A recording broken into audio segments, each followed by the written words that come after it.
রাজগঞ্জে দিনভর চলে সংঘর্ষ, আন্দোলনকারী ও বিরোধীদের সংঘর্ষে নিহত হন রায়গঞ্জ স্বেচ্ছাসেবক লীগের সভাপতি আলামিন ও সাধারণ সম্পাদক গোলাম সারোয়ার। এছাড়াও জেলা যুবদলের সাংগঠনিক সম্পাদক রঞ্জুর রহমান ও ছাত্রদল কর্মী সুমন আহমেদও প্রাণ হারায়। নরসিংদীর মাধবদীতে ঢাকা সিলেট মহাসড়ক অবরোধ করে আন্দোলনকারীরা। পৌরসভায় প্রবেশের চেষ্টা করলেই বিরোধীদের সাথে বাধে সংঘর্ষ। এক পর্যায়ে সংঘর্ষে চরদিঘলদি ইউপি চেয়ারম্যান আওয়ামী লীগ নেতা দেলোয়ার হোসেন শাহীন ও সদর উপজেলা স্বেচ্ছাসেবক লীগের সাবেক সভাপতি মনিরুজ্জামান নিহত হন। এছাড়াও হতাহতের আরও খবর পাওয়া গেছে।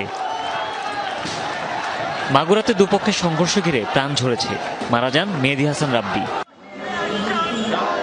রংপুরেও সংঘর্ষ ঘিরে মৃত্যুর ঘটনা ঘটেছে। দুপক্ষের সংঘর্ষে প্রাণ হারিয়েছে সিটি কর্পোরেশন কাউন্সিলর ও পরশু থানা আওয়ামী লীগের সাধারণ সম্পাদক হারাধন রায় ও তার ভাগ্নে কমল।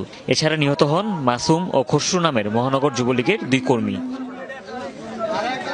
ফেনীতেও অসহযোগ আন্দোলন ঘিরে চলেছে ধাওয়া পাল্টা ধাওয়া। মহিপালে দুপক্ষের সংঘর্ষ ঘিরে প্রাণহানির ঘটনা ঘটে।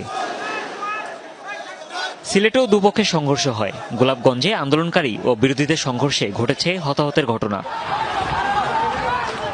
মুন্সিগঞ্জ শহরের সুপারমার্কেট এলাকায় জড়ো হয় আন্দোলনকারীরা। এই স্থানে বিরোধীরা অবস্থান নিলে বাধে সংঘর্ষ ঘটে, হতাহতের ঘটনা।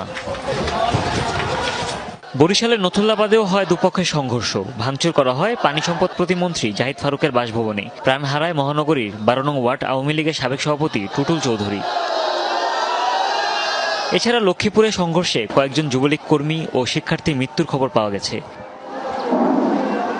এছাড়াও শেরপুর, ভোলা ও জয়পুরহাটেও ঘটেছে প্রাণহানি। হুমায়ুন রশিদ, যমুনা নিউজ।